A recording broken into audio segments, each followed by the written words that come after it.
All right. Welcome, everybody. We're just going to kind of hang out here for a little bit as we let some people come in. We'll get started here around 9:30.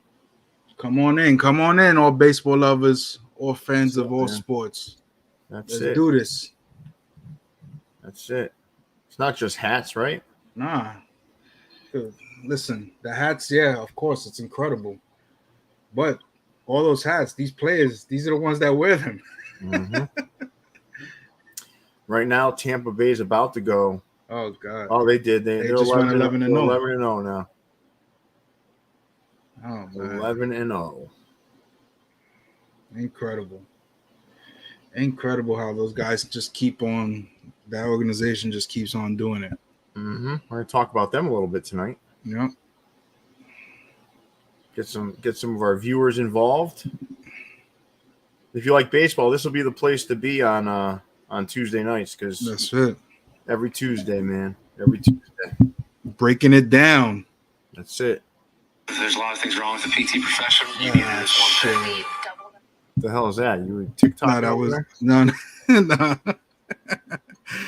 I pressed something on my iPad by mistake.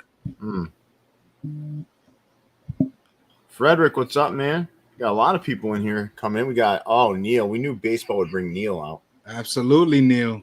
Neil's come out to play. Gosh, this season's been interesting already. It has, right? I mean, it's so much has changed for the betterment of the game. Obviously, we'll speak about it, but I think there's some things that have definitely improved the game that that baseball needed, that they were stuck in their old ways. You know, you got to adapt to the times, and I think they made some things that is definitely going to improve the game. Stuff that needed to happen. Absolutely. Needed to happen. It was just it had to. I get it. America's pastime, but you got to get with the times though when it comes to certain things. The purists are going nuts right now. Oh, they're losing. They're losing their mind. I gotta be honest with you, man. It needed to happen. Mm-hmm. It had to. It was too much going on. That listen, they're trying to get a younger demographic. If you look at the stats of just younger people, they're not into the game of baseball how it used to be. No, and I think some of these rule changes will help. We'll talk about that in a little bit. Yeah. But certainly it's been interesting so far. Yeah, it's had a statistical impact on the game. Definitely, it's shown that so far, about a week and a half, 2 weeks into the season, these things have helped the game. It definitely has. Look at Ed Hall here. You guys are taking all my nights locked in now on Tuesdays, Wednesdays, and Friday, plus keepers, sleepers, and weepers on Sundays. Yeah, 100%, man. That's it. Come and get the best content. That's it, man. We're trying to keep you all engaged.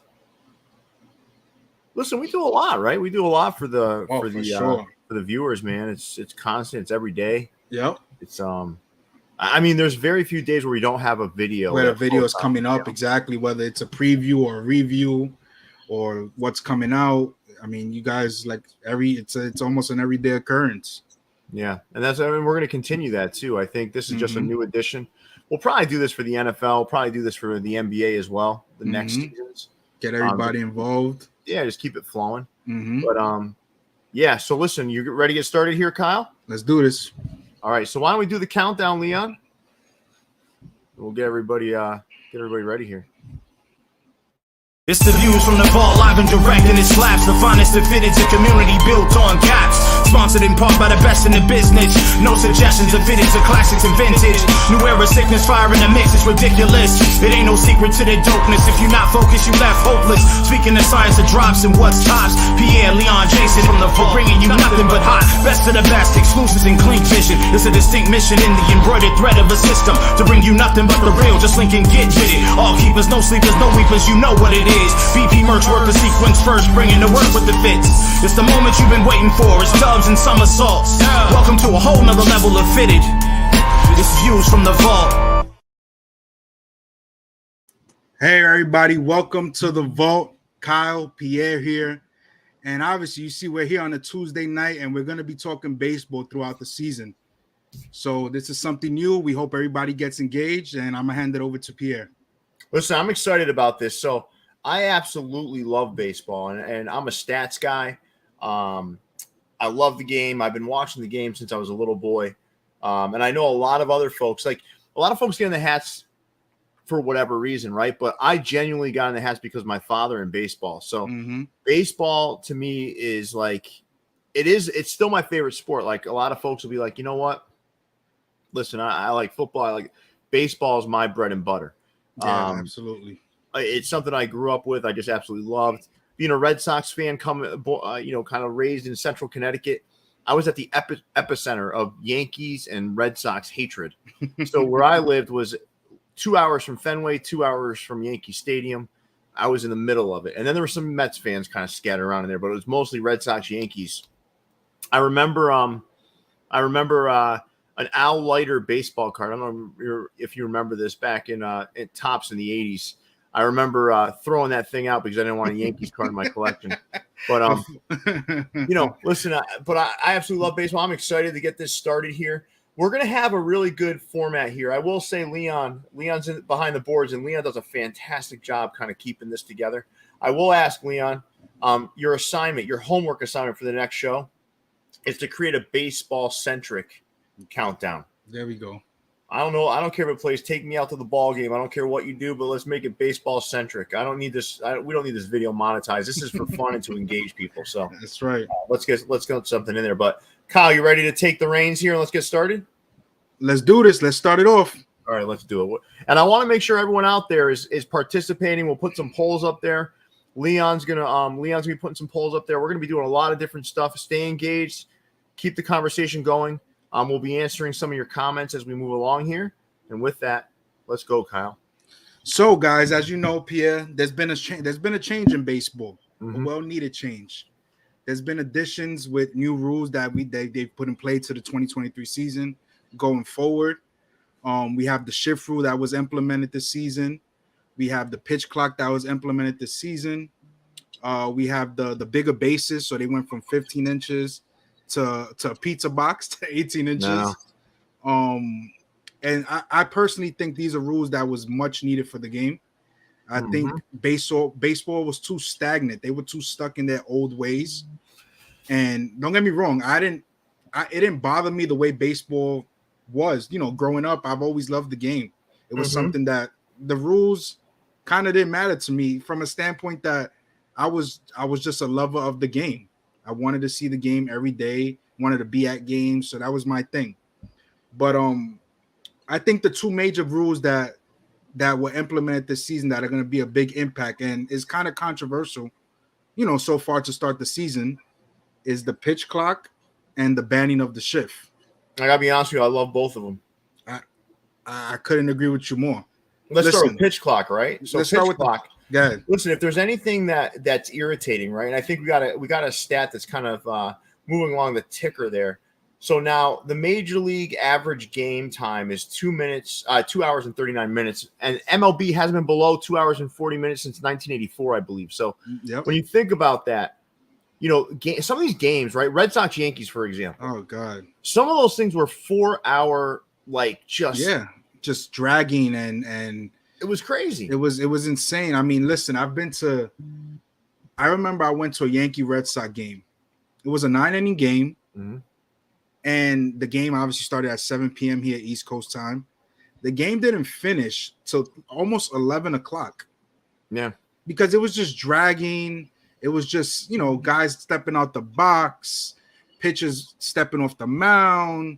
I mean, it was just too much. It was just over the top. It was unbearable. Dude, it was unbearable. Now, I can see like a Red Sox or Yankees fan sitting through one of those games and just watching every minute of it, right? Of course. But I'd rather sit and watch every minute of a 2 hour and 39-minute game than a 4 hour game. I mean, these things were like painful to watch. And that's the main reason. Like, I want you to look around, right? The world is becoming shorter from an attention span perspective. So you're losing young viewers. Like you're literally losing your fan base. So as they get older, you're just losing them.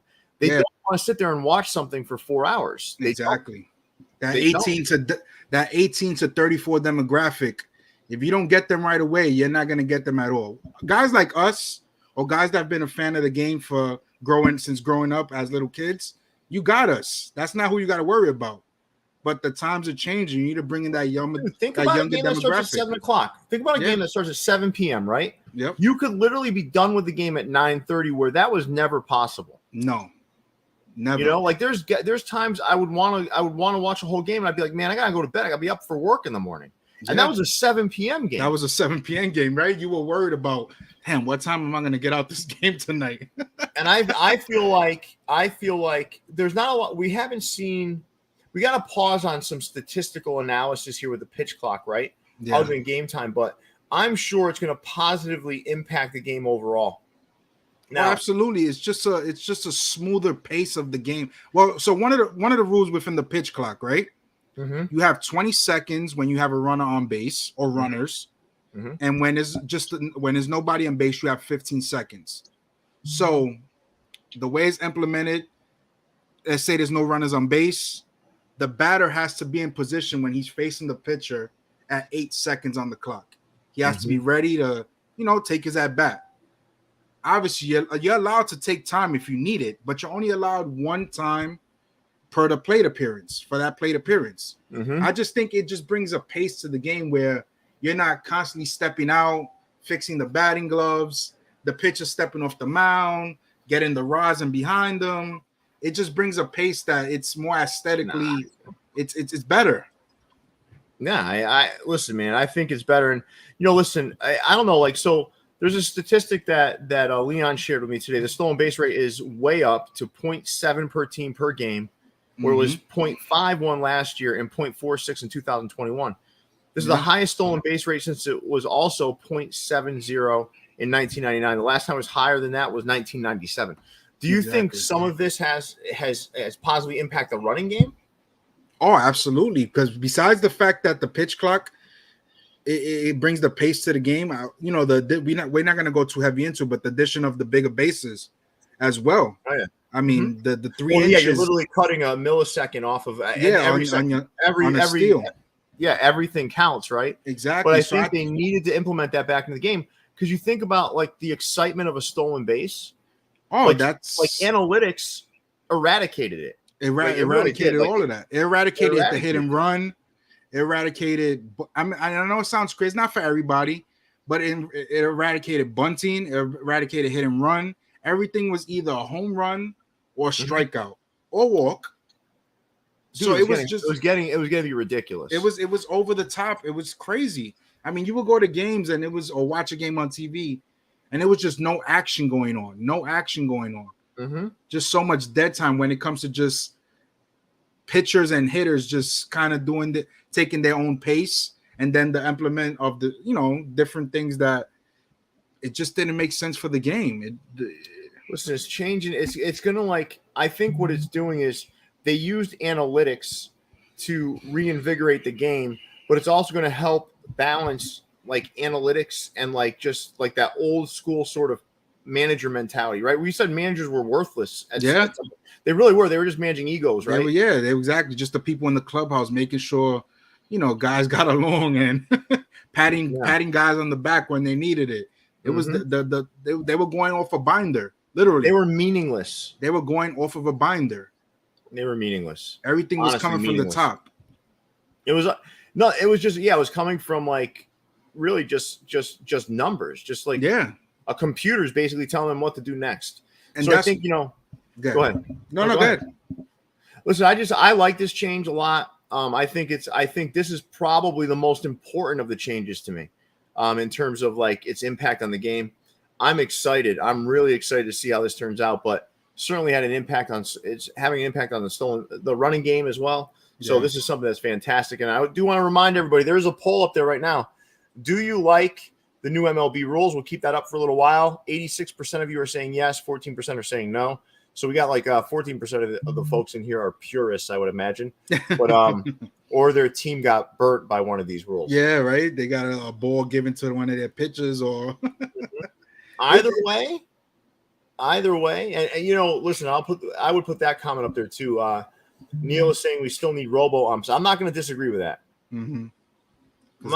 There are some umps that it's, and that's frustrating as a hitter and a pitcher as well, when you have the inconsistency of an umpire, where one umpire, let's say for example, one umpire calls low strikes, another umpire calls high strike. It's an imbalance to what the hitter and the pitcher, it affects them. In all honesty, right? I don't want to stay on this topic too long because that wasn't one of the main topics today. Yeah. But listen, it should not be a regular occurrence where a team has to adapt to whatever umpire is there that day. It should not be that way. The strike zone should be the strike zone, and it should be called consistently, day in, day out. Doesn't matter who it is. So, and I gotta be honest with you, Angel Hernandez is by far the worst. Like, I mean, I think that guy's run completely on emotion and not strike zones. But absolutely.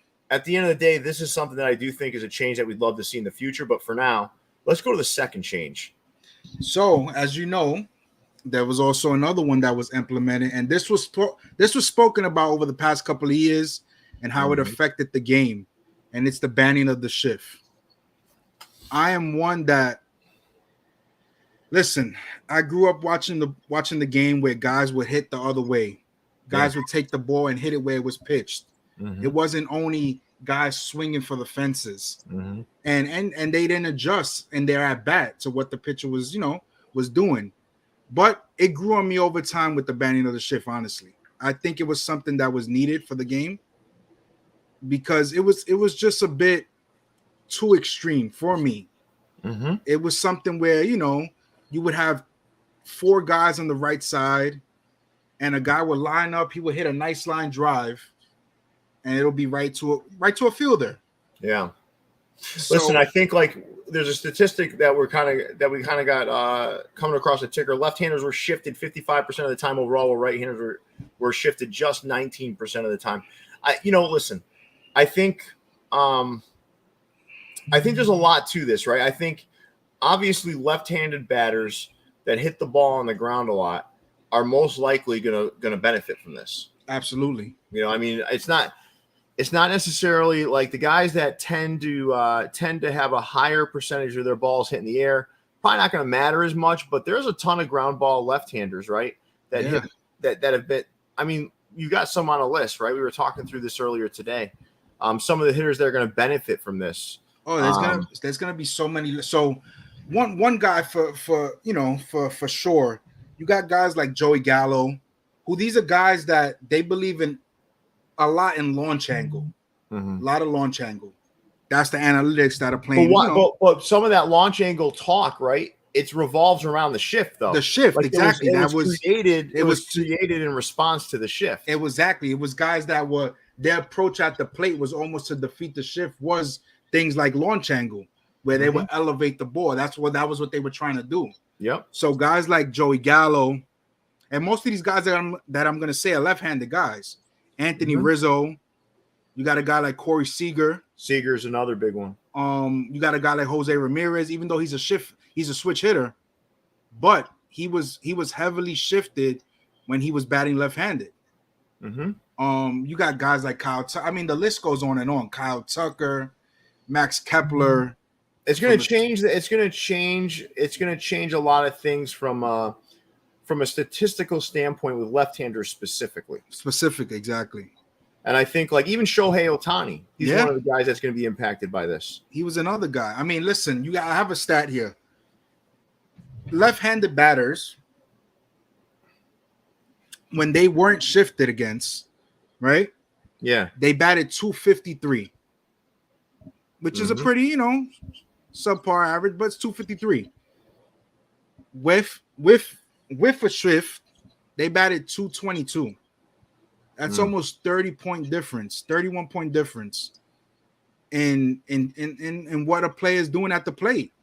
And I can't tell you how many times, and I know as a player it has to be frustrating when you hit a nice clean shot and you got that shortstop playing right in between that second base and outfield position.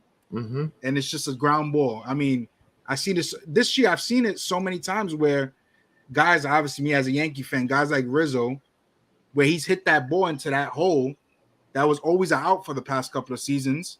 And there's nobody there now. It's a clean single. So I think it was something that was needed. Me, I'm also one that I believe you're a Major League Baseball player. You should be able to go the other way. But I understand pitching is a lot different than it used to be. Listen, like a guy like Wade Boggs, like you wouldn't put a shift on that guy. No, not at all. You know, it's just, but still, I think like at the end of the day, this rule needed to be implemented. It was almost like a given that unless you were like some sort of really genuine contact hitter, they were going to put the shift on you. Like if you couldn't play football, like I remember David Ortiz going to the plate, right? And some of this is the fault of the players, though. Like they didn't know how to bunt. Like there's literally like, I mean, there must have been hundreds of times I watched David Ortiz where he could have just bunted it down the third base line, and he would have gotten a single every time. But who wants to do that? I guess. But this rule, I think was necessary. It alters where everyone's supposed to be on the field. It felt like a softball game to some degree. It absolutely did. Absolutely, and that's one thing where the analytics. Listen, I'm a guy that believes in numbers, but I don't think it's the finite. It's the final thing. Like there are numbers that you can implement within the game that obviously make sense, but there's just certain things for me that it's like, I don't know. It's just something about it. It kind of bothers me, to be honest. Listen, I don't know, man. I think like we're saying true. Wade Boggs wasn't facing cutters at 101 coming into their hands consistently. I don't know, man. Like I'm one that Pierre, but I'm one that does. I mean, I kind of agree with this comment by Sty, because I mean, I'm not saying pitchers were better now, nothing like that. But it's tough when you've got guys coming out the bullpen, numerous guys that are throwing 99, 98, 100. Like we didn't see that back in the day. That's one thing I would admit. No, because starters went deeper. It was almost like it was common to see them kind of teeter off a little bit, but of course, I don't know. I also don't want to discredit guys like Boggs or Ichiro. No, those guys was another one. You're not gonna you didn't run the shift on Ichiro. No, exactly. Like no, so you didn't. I don't know. Like I kind of agree, I guess, but I do think that it was their approach at the plate that was. You wasn't going to play a shift on them. You just wasn't going to do it. I don't think even today you'd play a shift on Wade Boggs in his prime because Wade Boggs would have gotten a barrel on the bat on the ball somehow. That was the thing about that guy, And if it's coming inside and if it's a ball, that guy wasn't swinging. I don't care what pitch it was. No, you see, there's a few guys in today's game where you see teams kind of just play them straight up. You don't see shifts on them. There's not many of them, but there are some guys that you see that, and I just think it's the approach for the hitters at the plate. If you're just up there going up there with the intention, listen, I'm trying to take this out. Your approach is the approach too that matters. Listen, banning of the shift was I think the second most important of the rule changes in terms of like the impact on the game. It'll be interesting to see. Like it's already made a statistical impact. Yeah, just a week and a half in, and you see the improvements that it's shown how it's improved the game so far for the better. Teams are scoring more runs in general. Yeah. Now you can attribute that to what you want, but I think banning of the shift is part of it. Yeah, absolutely. Yeah, I mean any team that's got a left-handed heavy lineup is going to benefit from this. Yep, it really is. No, it is absolutely. Yeah. So rule changes. So we talked about the pitch clock and banning of the shift. You talked a little bit about the size of the bases and whatnot, but I think like in general, I'm liking what I'm seeing. And let's see what the poll says now. The poll is probably, let's take a look. The poll ended 75% like the new MLB rules, 25% do not. That's actually more people that don't like it than I thought. I thought more people would like the rule changes, to be honest with you. I think it's just something where some people just kind of got to get used to it and just be accepted of it. Like I get it, some people they enjoyed the game how it was, but I'll tell you, as a fan, it was not enjoyable baseball to watch. This is also like, dude, this is a business, right? Absolutely. So in order for baseball, for us to continue to be able to enjoy the sport, it's going to have a fan base. Mm-hmm. And if these changed specifically the time and length of games, right? If that wasn't made a priority, this could potentially be dire for MLB in the long run. Like it had to be done. Mm-hmm. It had to be done. Well, you see, you ask most kids now. I mean, teenagers, and you ask them what's their favorite sport. It's rare that you hear them say baseball, and it's not because the game is not a great game. Yeah. I think a lot of it has to do with just the time and how long it takes to finish a game and how long it was taking to finish a game. People are like, I don't want to fucking watch this. I'll just look at the stats the next day. Yeah, exactly. And that's not what you want, right? And Blankenburn makes a good point. The pickoff, the pickoff as well, that shortens the game without a doubt. Great rule. 100%, man. Yeah. I mean, how many times are you going to watch these guys just pick over? Like, listen, they hadn't, and I know we're going to move on to the next, subject shortly, but I seen a video on TikTok. And the pitcher Pedro Baez, right? Mm-hmm. Played with the Dodgers, played with quite a few teams.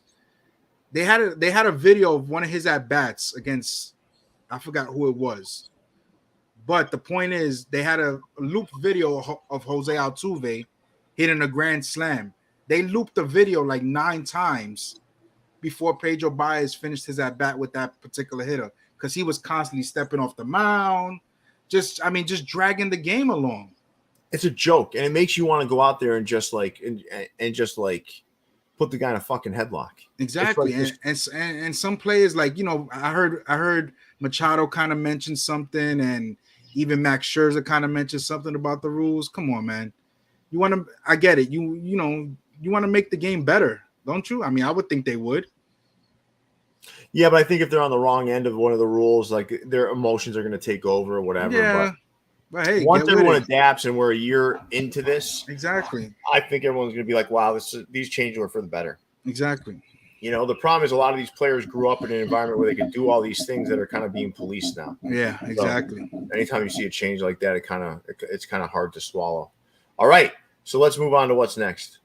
So we have the players of the week of the first week of the season, and they had some impressive starts of the season. We're going to start off with Matt Chapman up in Detroit. I mean, sorry. Up in Toronto. Yeah. The third baseman. He's been there a couple of years now, and boy, actually started out the season on fire. As you can see at the bottom. That slash line, man. 464, 5 doubles, 2 home runs, 10 RBIs. His on base plus slugging. Look at his on base plus slugging. Jesus. I mean, Ruthian. It's crazy, man. It's crazy how he's good, man. He's having a great season for them to start out, Mm-hmm. He is. I mean, that's an impressive slash line. I mean, like, where's he going to end up the year? I mean, you can kind of see, like, statistically, this is a guy that's going to hit 25 to 30 home runs. Yeah.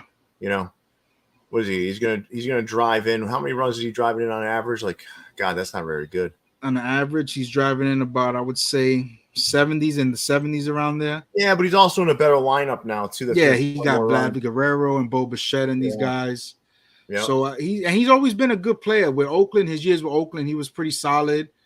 And he was acquired by Toronto now, and he's playing third base for them. And I just wanted to show you some stats. I know, Pierre, you're a big stat guy. Mm-hmm. So to start off the season for Matt Chapman, so over his career, right? Yeah. His exit velo has never been above 92. Okay. Right? He's never had an exit velo over 92. Right. His exit velo coming into this year so far is 99. So I think that a lot of that has to do with obviously his improved numbers just to start the season so far. Mm-hmm. It's something that I think is impressive for him, No, listen, that's a great start to the season. I it's interesting because you want to try to figure out how these guys are going to pan out. And what I'm always doing in my head is that, once we get to the quarter part of the season, I put the multiply everything times 4, right? Yeah, exactly. I'm trying to figure it out. But again, this guy is not going to pop 40 home runs this year. I mean, this guy is he's a 25 to 30 home run guy. He's still going to have a great slugging. He's going to have a really solid slugging percentage in OPS because the guy hits a lot of doubles. He gets on base. I mean, No, you're right. We got Chapman can stay consistent at the plate. He'll be top 2. His glove has always been there. Yeah, no doubt about the glove. Yeah, and you're right. Anybody that leaves Oakland is the worst place for a hitter because it's so spacious. Yeah, you got all that foul territory. Foul balls. That's another pain in the ass, right? Yeah, the dimensions of some of these stadiums. But let's move on to the National League's Player of the Week. So the National League's Player of the Week was Brian Reynolds from Pittsburgh. Their center fielder. Boy, he was off to he's been off to a great start this season so far. Yep. As you can see, his slash line down there, 341, 5 home runs, 14 RBIs, 1.127 on base plus slugging. This was a guy going into the season that he asked for a trade in the offseason. So this is a guy that he kind of probably doesn't want to be there still. I know him and the Pirates have gone back and forth about a possible contract extension. Listen, a guy like Brian Reynolds, he's been a good player for a good amount of years now. It sucks to see him in a situation like Pittsburgh because, Pittsburgh just can't seem to build the team up to really be able to compete, to just make a playoff spot. When they had McCutchen at his prime, it felt like they were about to do something. About to click, exactly. And then obviously they lost Garrett Cole. Well, they didn't lose him. They traded him to Houston. Then McCutchen kind of, he had a few down years there, and then they traded him off. So it just seems like when they were almost there at that point, they got to the playoffs a few years in a row, and then they kind of went back down. We get it in Pittsburgh. They're not out there spending, an exuberant amount of money. They're not able to do that. I don't think they're able to do that. Well, listen, let's ask the question. So where's he at in his contract? Is this the final year? This is the final year of his contract. He's gone at the trading deadline. Yeah, this is the final year. I know they offered him a contract before the start of the season, and I believe it was like an 8-year deal worth a little over $100 million. He hasn't accepted it as of yet. I'm not sure what's the holdup, in accepting the contract. But he's a guy that there were many teams that were rumored to be in on him, to possibly trade for him during the offseason. He's a good player, man. Center fielder, switch hitter. Let's take a look at his stats. So his stats, yeah. We got a poll up there. I mean, this guy's still relatively young at 28 years old. Last 2 seasons been very solid, very balanced, right? His on-base percentage last year is sort of regressed a little bit, right? Yeah, kind of went down a little bit over the. Struck out a lot last year.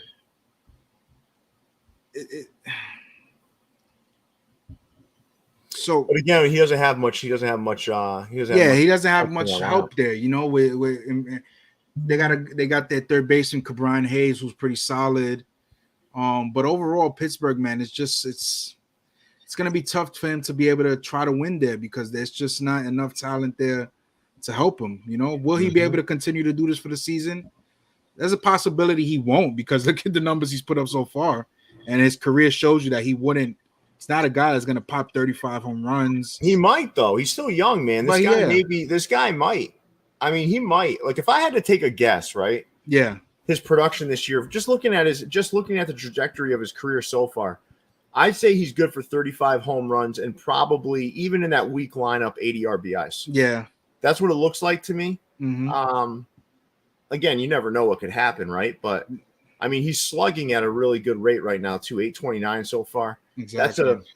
That's a great slugging percentage, man. I'll take a little bit of a lower on-base percentage. On-base percentage, at that clip, because slugging at that clip is definitely amongst the greats in the current game. So exactly. Yeah, we'll see what happens here, but certainly interesting. He had a great week. Probably not going to be with Pittsburgh by the end of the season, though. Probably not. Nah. If they get the inkling that this guy's not going to re-sign, like, why would they? Yeah, why would they? Listen, a team like Pittsburgh, you have to go. If you know you're not going to keep guys like him, you go out and you just try to replenish the farm system. You got to replenish that farm system, and you got to go from there. Because teams like Pittsburgh, that's the only way they can do it. Yeah, much like Tampa Bay, you've got to rely on your farm system. Keeping players there for a few years until they get out of your price range and just keep replenishing. That's all they do. That's all they do.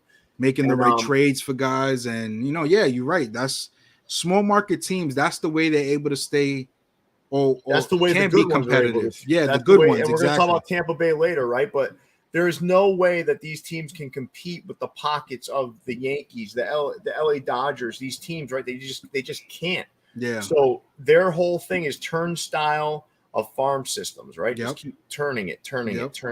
Yep. And hey, listen, that's kind of the way the game works. Yeah. All right. They got a good question here, though. I'm going to address this really quick, if that's okay, Leon. It's this one right here. No, not this one. I'm sorry. Leon, hold on. Leon. Why did the Red Sox get rid of Bogart? So, listen, I think the reason why they got rid of Bogart is because Devers is better. And I think they had to choose between the two. And I love Bogarts, a real silent leader in the club, a really good leader in the clubhouse, while Devers was more silent. But when it comes to offensive production, Devers to me is going to be a 40 home run, 120 RBI guy. And Bogarts wasn't going to give you that. And Bogarts wasn't he wasn't an outstanding shortstop defensively. Yeah. He was a very good shortstop defensively. So when you start to kind of put all that together, it's like, if you had to choose, I'm choosing Devers too. I'd rather keep both, but I'm choosing Devers if I had to choose between the two. Yeah. I think obviously I'm not a Red Sox fan, but I do hate when I see guys that, come up in an organization, and I get it, it's a business at the end of the day, not taking nothing away from nobody. The Red Sox had to do what was best for them. Bogarts had to do what was best for him.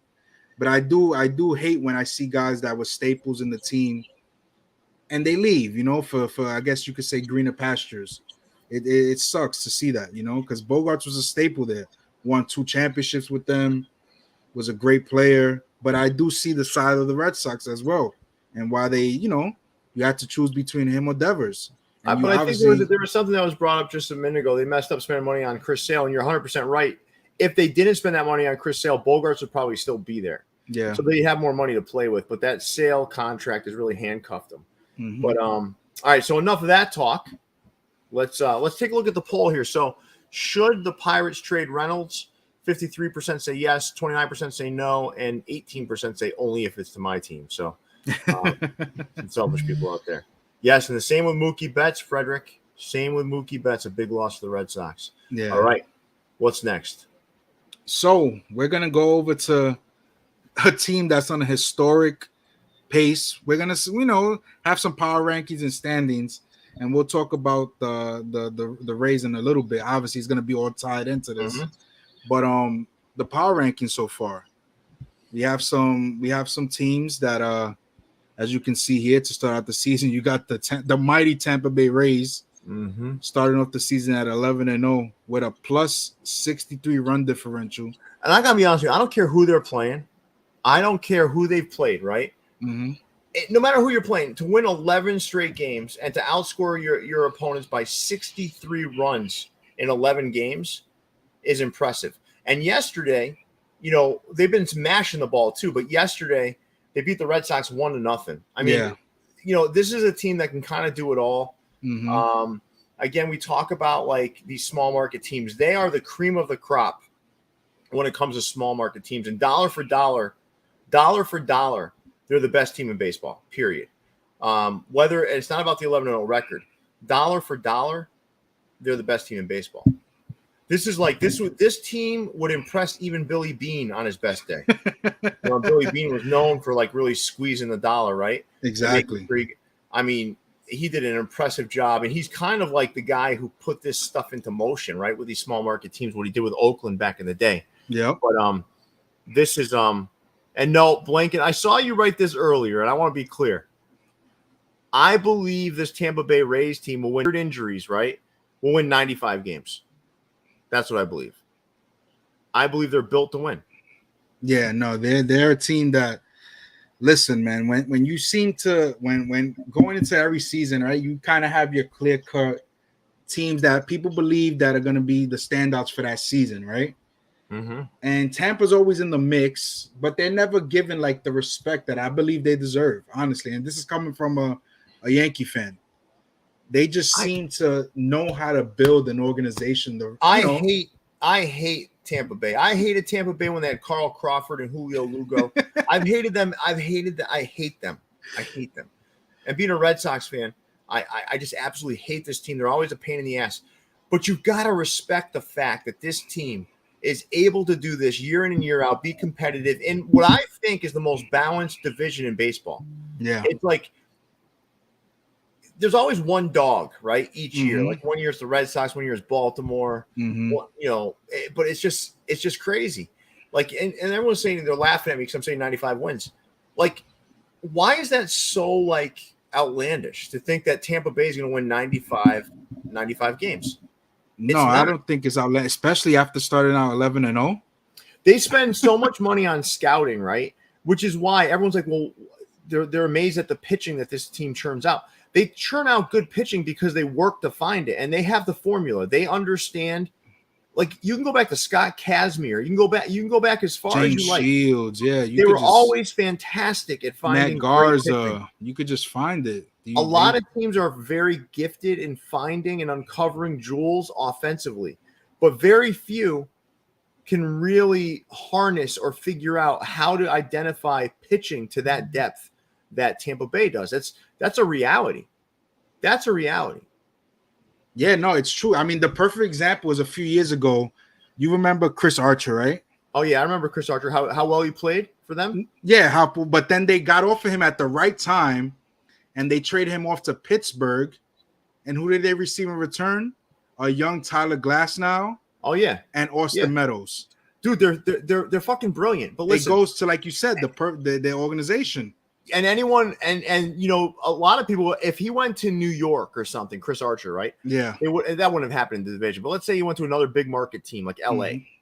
People would have been saying, "Oh, it's because he's in a more pressure-packed environment." Of course. No, there was something that Tampa Bay saw that they felt, and I'm sure it had something to do with analytics, not just what they were seeing with their own eyes, but there was something that told them cut loose and cut loose now. Not only did they know when to cut loose, but then they go back and they get great value. Exactly, in return. That's the thing. They always seem to get great value on the player that they're sending away. Like you said, they know exactly when to get off of a player.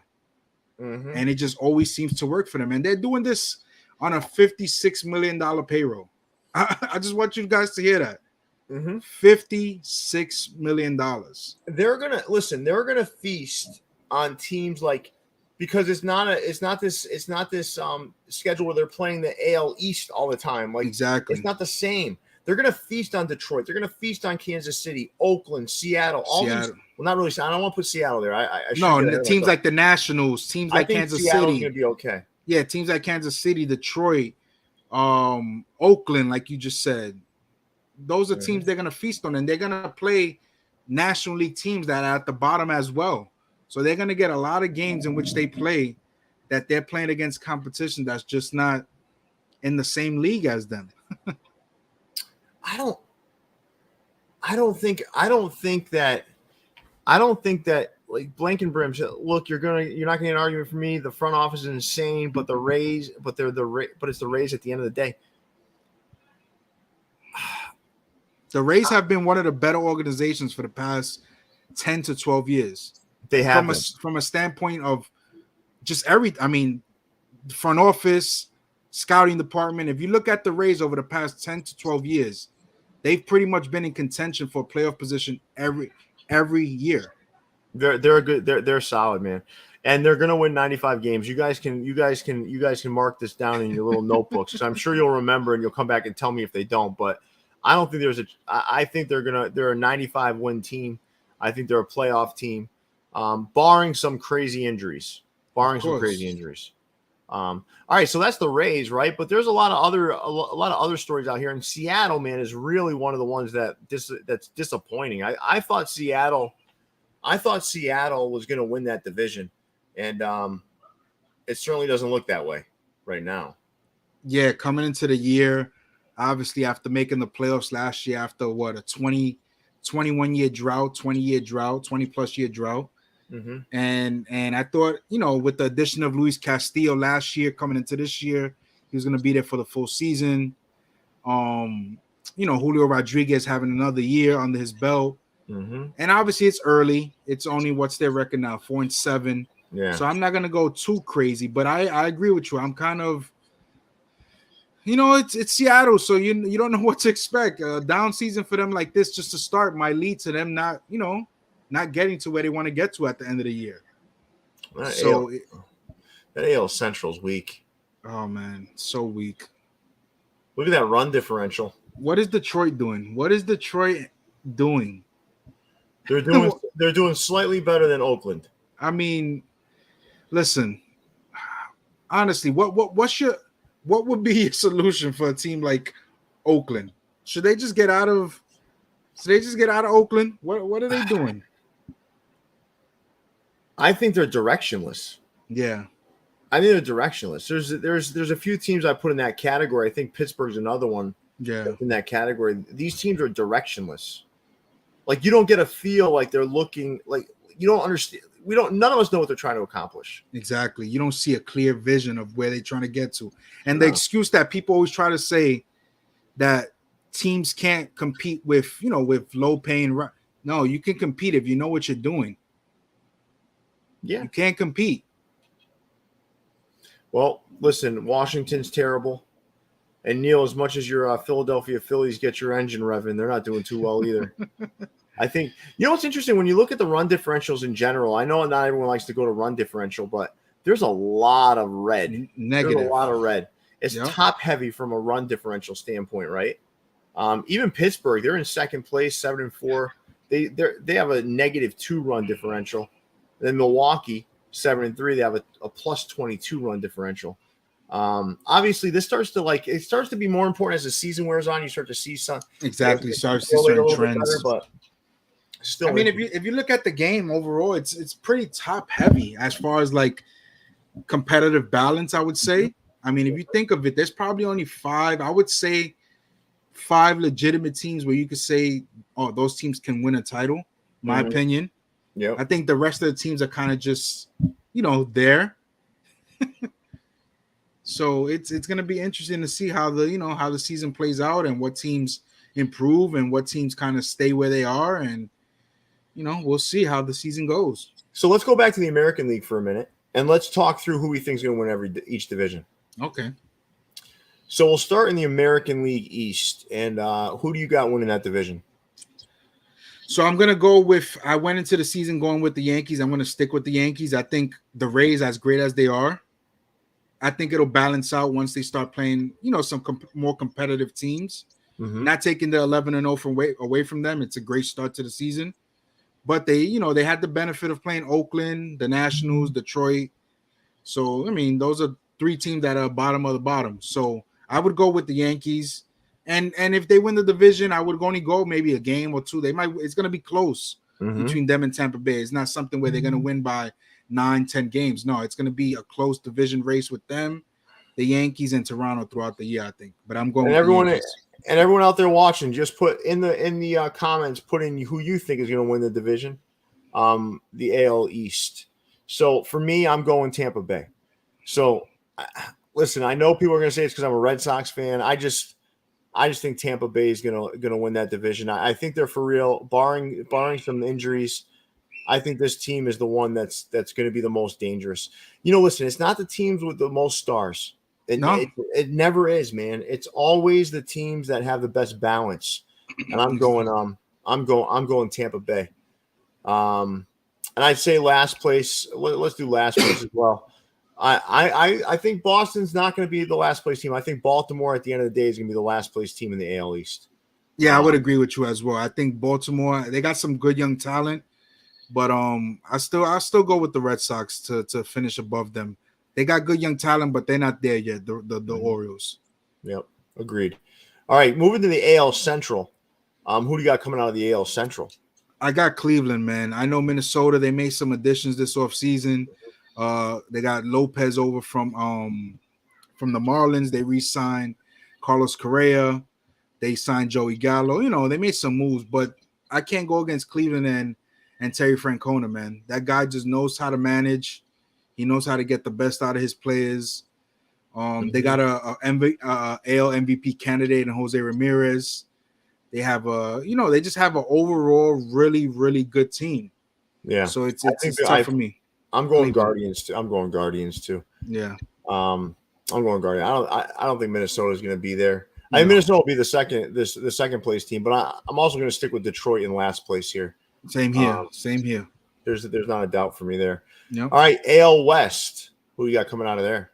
AL West. I am going to go with the Los Angeles Angels. I know it sounds crazy, but Ohtani, I think Ohtani's going to have an incredible season this year. With the addition of Hunter Renfroe, who was a really good player with the Brewers last year and with the Sox the year prior to that. Anthony Rendon is coming back over the injury last year. They got Mike Trout still. The thing that worries me about them is their pitching staff. I know the Houston Astros are the world champs, but I think that Altuve injury is going to hurt them big time. Yeah. He's not coming back to, I think, like June possibly.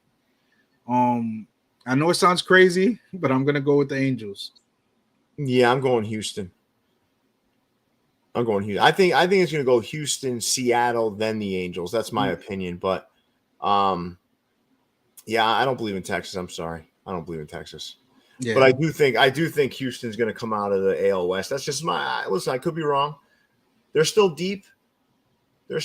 No, they still got that championship pedigree. Even if they got it by banging on trash cans. They're another pain in the ass team. All right. And last place coming out of, I don't think we need to even talk about this. Oakland. Yeah. Oakland would be the last place in most minor league divisions. All right. So NL East. Who do you have coming out of here? I got Atlanta. Atlanta's just the best overall team, top to bottom. They possibly have the best player in the game, or one of, and Acuna Jr. I think the Mets will compete. I think Philadelphia will be kind of, competing there, but I think it's all Braves for me. I want to pick the Mets, right? Mm-hmm. I do, but I know how the Mets always end. the Mets will Mets. I'm going Atlanta here too, and my last place team is going to end up being Miami. I think Miami will be the last place team in this division. I think Washington's terrible too, but I think Miami's more terrible. I actually go with Washington on that one. Really? You're going to go Washington? Yeah, Washington. Yeah, I got to kind of disagree with you just a little bit.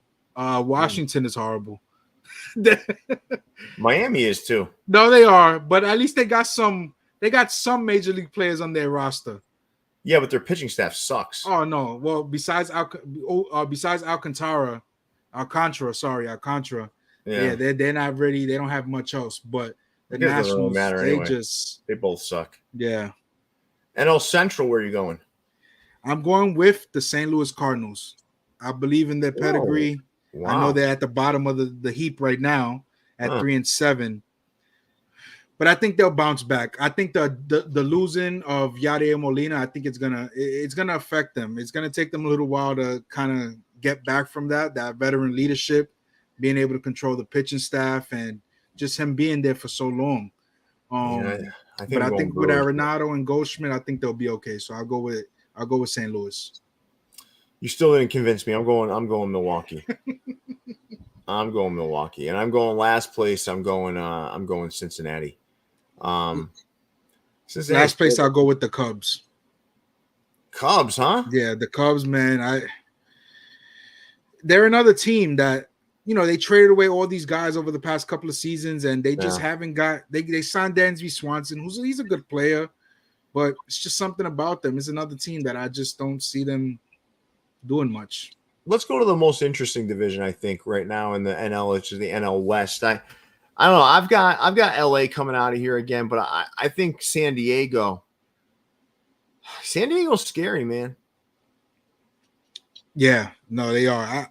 I know the Dodgers have been the king of the NL West for quite a few years now, but I'm going to take the Padres, man. I think with the Dodgers lost a few guys over the offseason. Their starting shortstop came into the year and he got hurt in spring training, so he's out for the year after losing Trey Turner.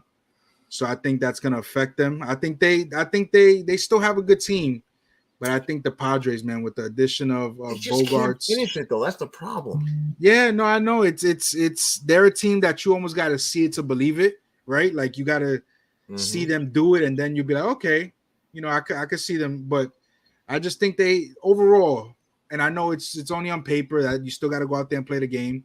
And just because you have the best players don't mean you win, like you said earlier. But I'll take the Padres, and I think they'll win this one closely, but they'll win this one. I want them to win. Who's your last place team here? I'll go with Colorado.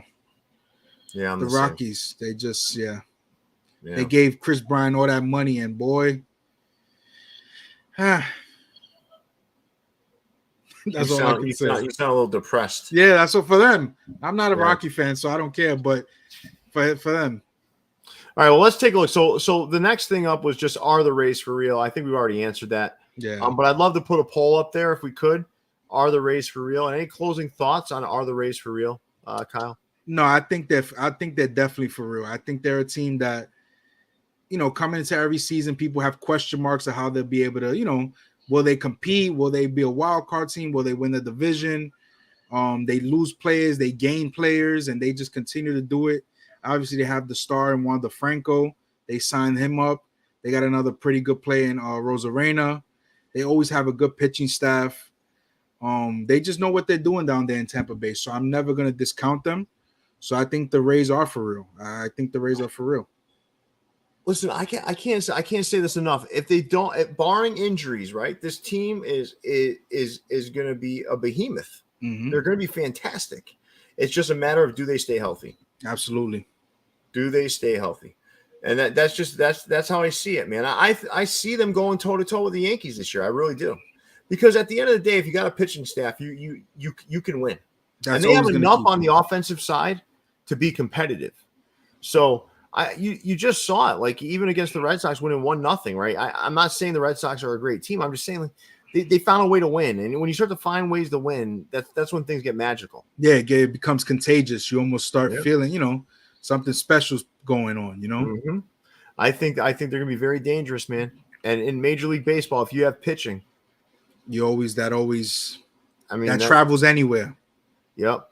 Can they perform under pressure? That's a whole nother question. But right now, like, they're for real, man. You don't go 11-0.